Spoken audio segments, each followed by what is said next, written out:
그때 히스기야가 병들어 죽게 되매 아모스의 아들 선지자 이사야가 그에게 나와서 그에게 이르되 여호와의 말씀이 너는 집을 정리하라 내가 죽고 살지 못하리라 하셨나이다.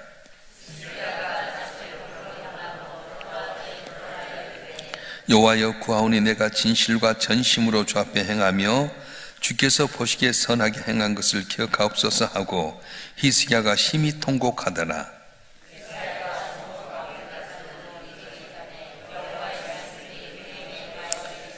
너는 돌아가서 내 백성의 주권자 히스기야에게 이르기를 왕의 조상 다윗의 하나님 여호와의 말씀이 내가 내 기도를 들었고 내 눈물을 보았노라. 내가 너를 낫게 하리니 내가 3일 만에 여호와의 성전에 올라가겠고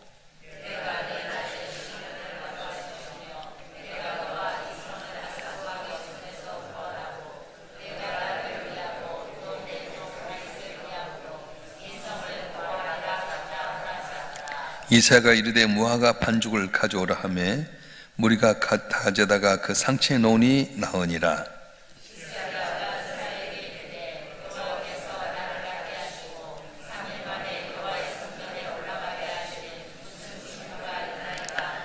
이사야가 이르되 여호와께서 하신 말씀을 응하게 하신 일에 대하여 여호와께로부터 왕에게 한 징표가 이 말이다. 해 그림자가 10도를 나아갈 것이니까 혹 10도를 물러갈 것인가 하니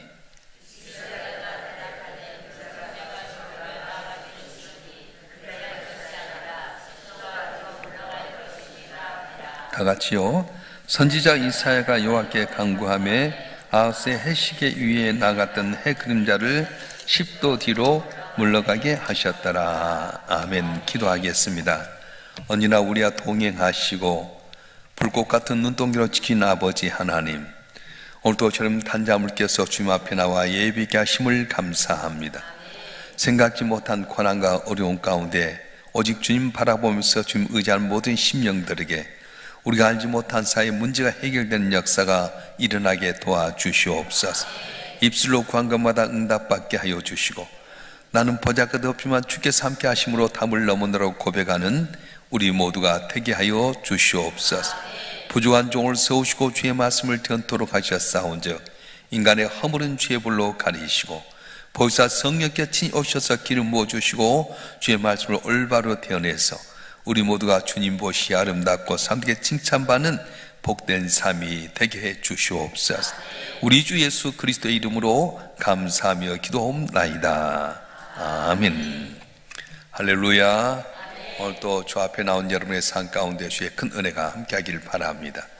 살다 보면 많은 어려움들이 있습니다. 히스기야가 사네립의 군대에 의해서 포위당했을 때 정말 어려운 가운데서 처음에는 다 성전의 은금 보화를 다 주었지만 또 달려와서 항복하라고 이렇게 공문을 주고 큰 소리로 랍사기를 통해서 하나님을 모독하고 이스라엘 백성을 힘들게 할 때 하나님께 기도함으로 말미암아 하나님의 군사가 와서 천사가 와서 히스기야를 이 아수를 물리침으로 말미암아 아수가 돌아간 장면이 바로 이 앞장이 있었습니다.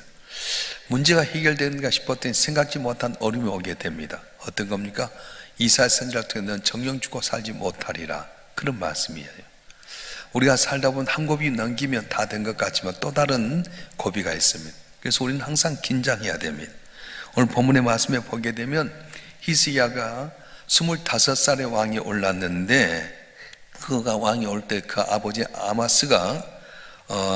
아하스가 이제 우상을 섬기고 산당을 만들었을 때 아버지가 지었던 산당도 폐해버리고 우상도 철폐하고 종교 개혁을 이루게 됩니다. 그런데도 불구하고 어려움이 오게 돼요. 너는 정령 죽고 살지 못하리라. 우리 한번 1절 말씀 한번 읽어볼까요? 1절 말씀 시작. 그때 히스기야가 병들어 죽게 되매 아모스의 아들 선지자 이사야가 그에게 나와서 그에게 이르되 여호와의 말씀이 너는 집을 정리하라 내가 죽고 살지 못하리라 하셨나이다. 아멘. 이사야 선지자를 통해 너는 죽고 살지 못하리라 말씀을 듣습니다. 이제 죽을 날이 얼마 안 남았으니까 너희 가정 일이나 국가 일에 대해서 정리하라고 말씀합니다. 유다의 왕들 가운데 가장 하나님이 잘 믿었던 왕 중에 하나인데 갑자기 예기치 않은 질병에 걸려 죽게 됩니다. 우리가 살아갈 동안 히스기야처럼 전 생각지 못한 문제가 생길 수 있습니다. 전혀 생각지 못한 질병 때문에 어려움 당하게 되고요. 사업이 부도 위기에 빠져서 고난당할 때도 있고, 또 잘 나가던 직장에서 해고 통지를 당해서 어려움 당할 수도 있게 되고요. 차 운전한 뒤에서 그냥 갑자기 받아가지고 위기 가운데 빠질 수가 있습니다. 그때 우리는 어떻게 해야 됩니까? 이런 어려움을 어떻게 담을 넘어서 역전의 주인공이 될 수 있습니까? 오늘 본문에 등장하는 히스기야의 모습을 보면 우리가 이 담을 넘어서 승리할 수 있는 비결이 나오는데, 먼저는 뭐냐? 현실 있는 그대로 받아들이는 거예요. 많은 사람 어려움 당하면 울고 불고 난립니다. 하나님 원망합니다. 사람 찾고요, 자기의 의지할 걸 찾을 때가 많습니다. 당시에 이 사네립의, 아수르의 사네립의 군대가 랍사게 장군을 통해서 이스라엘 백성들을 모독하고 또 많은 어려운 가운데 있을 때에 히스기야가 어떻게 합니까? 그때 당시 이 아수르가 44개의 성을 정복합니다. 아수르가 이스라엘 망하게 한 다음에 3년 후에 이렇게 쳐들어왔는데 44개의 성을 함락하고 애국가의 교통정인 이 라기스라는 요새도 점령하게 됩니다. 결국 이 예루살렘 아수르 군대에서 완전히 포위가 돼가지고 꺼져간 등불처럼 위기 가운데 있는데, 이사야 선지자를 통해서 들려온 말씀, 너는 이제 짐을 정리하라, 넌 죽고 살지 못하리라, 그렇게 통고를 받았습니다. 여러분, 오늘 본문의 말씀을 곰곰이 생각하면 이 히스기야는 현실 그대로 받아들였어요. 오늘 우리도 이런 모습이 필요합니다. 너 죽을 병에 걸리게 됐다, 네 사업 어렵게 된다, 네 자식들 인생이 하길 알려니라. 그럴 때 어떻게 합니까? 이 고난 가운데 하나님 뭘 원하신가를 들을 수 있는 길을 가지라는 거예요. 우리가 출애굽하게 될 때 앞에 애굽의 뒤에 군병이 쫓아오고 앞에 홍해바다가 가로막혀 있을 때 하나님께서 모세에게 주셨던 말씀 뭡니까? 이스라엘 백성 막 원망하고 불평했을 때 너희는 가만히 있을지니라. 하나님 어떻게 역사하는지를 보라 했던 것처럼 우리는 막 급하게 울고 불고 불평하기보다는 이 고난 가운데 하나님 원하시는 게 무엇인가를 들을 수 있는 기가 있어야 된다는 거예요. 이제 어떤 책에 보니까 지금 한 50년 전에 자전거가 많지 않던 그때 시골 학교 운동장에서 어떤 아저씨가 자전거를 타고 있었어요. 학교 공부하는 애들 가운데 창문 곁에 있던 애 하나가 정말 자전거 탄 거 보면 너무 부러워가지고 보고 있는데, 선생님이 창문 밖을 보고 있는 얘한테 물었어. 얘야, 누구 불렀는데 대답을 안 하는 거야. 누구야 불렀는데도 자전거한테 집중하다 보니까 선생님 말하는데도 들리지 않는 거예요. 와서 꿀밤을 줘. 너 뭐해? 같이 딱 보니까 자전거 탄 아저씨에 대해서 보고 있거든. 너 책상에 의자 갖고 올라가. 너 자전거 페달 밟듯이 자전거 다시 해라. 그래갖고 딱 의자를 거꾸로 해갖고 자전거 딱 페달을 막 밟는 거예요. 공부 끝날 때까지 내가 그만할 때 페달 밟아라. 그래서 얘가 딱 의자를 잡고 막 페달을 돌면서 선생님 공부하다 보니까 얘가 가만히 있거든. 야, 너 왜 페달 안 밟아? 그랬더니 선생님 내리막길이거든요. 여러분, 내리막길에는 페달 밟으면 안 됩니다. 급하게 더 꼬라박습니다. 우리 삶이 고난 가운데 있을 때 막 허둥지둥하고 사람 잡고요, 내 힘대로 살리면 더 어렵습니다. 어떻게 해야 됩니까? 여기에 무슨 뜻이 있는가? 하나님이 여기에 대해서 과연 뭘 말씀하고 있는가? 내게 주어진 사실을 그대로 인지하고 이 고난 가운데 하나님 뭘 원하신지를 알아볼 필요가 있다고 하는 거예요. 할렐루야. 사도 바울이 아시아로 복음 전하러 갈 때마다 생각지 않게끔 육신의 가시가 돋아납니다. 질병이 다시 돋아나고요, 생각지 못한 어려움이 있을 때 이것 때문에 서두르거나 원망하지 않아요. 여기에 무슨 뜻이 있을까? 나는 하나님 복음 전하러 아시아로 가려는데 왜 내게 이런 어려움이 있을까? 그러면서 묵상하는 가운데 환상 가운데 마귀도 약사님 소지다는 걸 보면서 하나님께서 혹시라도 나를 이렇게 방향을 틀게 하는 거 아닌가? 방향을 틀었더니 거기에 이제 빌립보라고 하는 곳에서 생각했던 매를 맞고 감옥에 갇혔는데 찬송하는 가운데 옥문이 열려지게 되고 자기를 때렸던 간수장이 자살하려고 하는데 죽지 말아라, 우리 여기 있다. 그래가지고 이 간수장 집에 가서 보호를 받고 치료받고 그곳에서 교회가 태동이 돼서 유럽의 최초인 빌립보 교회가 이렇게 태동이 된 걸 보게 됩니다. 누구나 다 어려움이 있어요. 여기 있는 분 한 분 하면 다 기도 제목이 있을 거란 말이죠. 그런데 그럴 때 이것 때문에 울고 불고 원망하기보다는 그냥 받아들이면 여기에 무슨 뜻이 있을까? 하나님 우리가 망하기를 원하지 않습니다. 부모들이 애들 감기 걸렸을 때 쓴약을 먹이잖아요. 우리 어렸을 때는 애들이 울고 막 보초가 안 먹으려면 다리 사이에 딱 끼워놓고 입 벌리고 코에다 딱 약을 열어요. 죽이려고 한 건 아니죠. 살려고 하는 때가 있다는 거예요. 오늘 이 나라의 경제적인 현상, 온 세계 지금 지구촌의 전쟁과 기근과 여러 생각지 못한 어려움이 있을 때 우리 나름대로 막 해결을 해도 해결하지 못해. 인간의 생사부르시는 분 누구십니까? 하나님이시라는 거예요.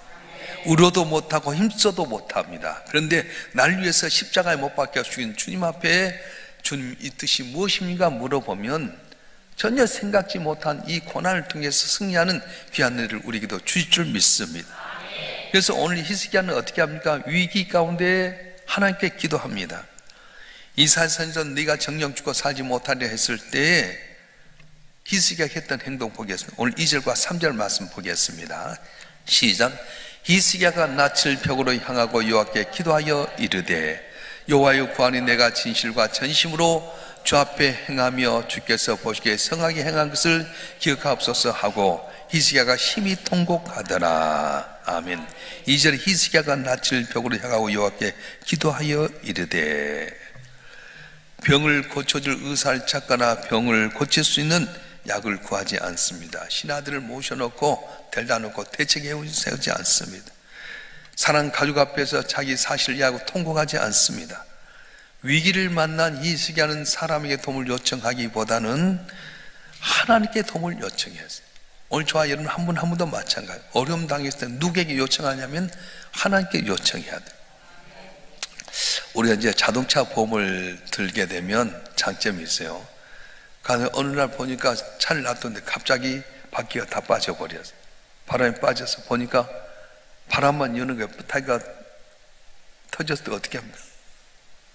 보험회사 응급 요청 급하게 오는 것처럼 우리 하나님께 구해야 된다. 내 힘대로 바퀴에 막 올려놓고 뭐 어쩌고 바꿔 너무 힘듭니다. 근데 그들이 오면 벙커난 것도 고쳐주고요, 배터리가 떨어진 것도 충전해 줄 수도 있게 해두고요. 세상 사람도 그런데 전능하신 하나님께 도움을 구하면 어찌 돕지 않겠습니까? 그런데 이 히스기야가 하나님께 도움을 요청할 때 그냥 한 것이 아니라 낯을 병으로 향했다 그렇게 이야기합니다. 낯을 병으로 했다고 하는 것은 향했다는 것은 세상의 방법이나 수단을 다 포기하겠다고 하는 믿음의 행동이었어요. 오직 주님만 바라봅니다. 3절 하반절에 보면 히스기야가 심히 통곡하더라 이렇게 되어 있는데 그냥 조용히 침묵하고 기도한 것이 아니라 통곡하면서 기도했어요. 그냥 눈물로 기도한 것이 아니라 엉엉엉엉 울면서 하나님께 통곡하며 기도했습니다. 그런데 하나님은 이런 기도를 좋아하신다는 거예요. 혼자서 조용히 흐른 눈물의 기도도 하나님 보시지만 애통하고 통곡하는 자를 주께서는 기억하신다는 거예요. 우리 5절과 6절 말씀 한번 읽어볼까요? 5절과 6절 시작. 넌 돌아가서 내 백성의 주권자 히스기야에게 이르기를 왕의 조상 다윗의 하나님 여호와의 말씀이 내가 내 기도를 들었고 내 눈물을 보았노라. 내가 널 낫게 하리니 네가 3일 만에 여호와의 성전에 올라가겠고 네가 내 날에 15년을 달 것이며 내가 너와 이 성을 아수르 왕의 손에서 구원하고 내가 나를 위하고 또 내 종 다윗을 위함으로 이 성을 보호하리라 하였다 하라 하셨더라. 아멘. 눈물을 흘리며 통곡하는 히스기야를 주께서 보셨다, 기도를 들으셨다. 죽을 병에서 고침받고 3일 만이나 성전에 올라가겠다. 그리고 네 생명 15년 동안 연장하겠고 뿐만 아니라 아수르의 왕의 손에서 구원해서 예루살렘을 구해주겠다. 그렇게 말씀하셨습니다. 하나님은 우리의 눈물의 기도, 애통하는 기도를 귀하게 보십니다. 한나가 아들이 없어서 분이나 괴로움 당할 때 하나님의 벗겨 있는 회막에 와서 통곡하며 눈물로 기도합니다. 그래서 하나님께서 들으시고 사무엘은 아들을 주셨습니다. 그렇습니다. 눈물의 기도를 하나님께서 들으신다고 하는 겁니다. 여러분 어려운 문제 있습니까? 하나님 앞에 나와서 기도하십시오. 그런데 그냥 기도하지 말고 이것이 아니면 안 된다고 하는 간절한 마음속에 눈물로 기도하십시오. 예수님은 오빠인 나사로가 죽었을 때에 슬퍼하던 마리아와 마르다를 보면서 함께 눈물을 흘리셨다, 그렇게 이야기하십니다. 여러분, 내가 울 때 주님 그냥 방관하지 않습니다. 내가 울고 하나님 의지할 때 주님 내 곁에 눈물을 흘리시고 내 기도를 응답하신다고 말씀하셨습니다. 자, 여러분, 한 분 한 분이 오늘 내게 당면한 어려운 문제를 만났을 때 인간의 방법을 해결하기보다는 잠잠히 받아들이고 여기에 하나님 원하신 뜻이 무엇인가를 분별하고 눈물로 함께 기도해서 응답받는 눈물이 변해 진주가 되는 귀하로 있길 주님 축원합니다. 축원합니다. 자, 그런데 오늘 히스기야에 보게 되면 네가 정령 죽고 살지 못하리라 했을 때 히스기야가 눈물로 기도하거든요. 그러면 하나님께 뭐라고 하시냐면은, 그래, 내가 히스기야의 눈물을 받고 기도를 들었다. 너는 가서 정령 죽지 아니하리라. 3일 만에 살아서 성전에 올라가고 제사를 드리겠고 네 생명 15년 연장하리라. 아수의 손을 구원하리라 말씀하셨어요. 근데 병이 고침받았습니까? 그렇지 않습니다. 우리 7절 말씀 한번 읽어보겠습니다. 7절 말씀 시작. 이사야가 이르되 무화과 반죽을 가져오라 하며 무리가 가져다가 그 상처에 놓으니 나으니라. 아멘. 표준 세번역 성경에 보면은 그리고 이사야가 왕의 신하들에게 무화과 반죽을 가져오라 하였다. 신하들이 그것을 가져와서 왕의 상처에 붙이니 왕의 병이 나았다. 중요한 것은 말씀에 순종했다는 겁니다. 지금 말씀이 있었지만 아직 고침받지 못했어요. 그런데 이사야가 왕의 신하들에게 말합니다. 무화과를 진리게 가지고 반죽을 가져오너라. 그 반죽을 가져왔어요. 반죽을 가져다가 히스기야의 상처를 발랐더니 나았더라, 이렇게 말씀합니다. 뭘 변하고 있습니까? 이사야 선지자를 통해 말씀했을 때 순종했다는 것입니다. 예수님께서 십자가 지신 사건은 하나님의 아들 입장에서 볼 때 도저히 이해가 안 됐습니다. 전지전능하신 하나님이 이 세상을 구원하실 때에 왜 아들인 나를 십자가에 못 박게 하는지 이해가 안 됐습니다. 그런데 겟세마네 동산에 올라가서 기도할 때 뭐라고 합니까? 아버지, 이 잔이 내게서 지나가게 하옵소서. 그러나 내 온대로 마옵시오. 아버지, 온대로 하옵소서 하고 했더니 천사가 도왔더라, 수종 들더라. 그리고 십자가에 못 박혀 죽었는데도 살아나는 역사가 있었습니다. 이해되지 않아도, 내 경험과 상식에 맞지 않아도 순종하면 위기가 기회가 되게 되고 고난이 변하여 기쁨이 되는 것입니다. 우리 히브리서 11장 7절 말씀 한번 읽어볼까요? 히브리서 11장 7절 말씀 시작.